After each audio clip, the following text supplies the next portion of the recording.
La Federalberghi del Veneto snocciola i dati di giugno e non esulta. Sono crollate le presenze degli italiani in tutta la regione e a Jesolo, ad esempio, di ben il 18%. Ma la salvezza è arrivata con i russi che stanno riducendo i danni.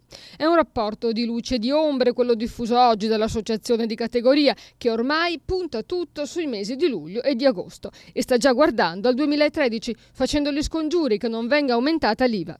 Sì, perché anche se il Veneto è la prima regione turistica d'Italia, i costi e le tasse stanno cominciando a pesare sensibilmente e divorando i margini di guadagno.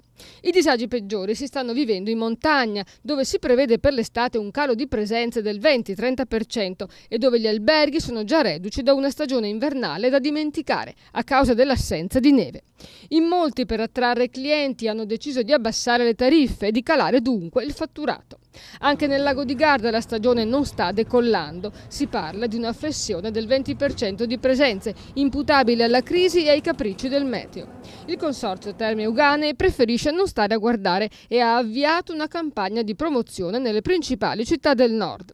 I giorni di permanenza sono scesi dai 12 degli anni passati ai 3,5 del 2012. Le città d'arte invece tengono, ma gli italiani sono diminuiti del 10%.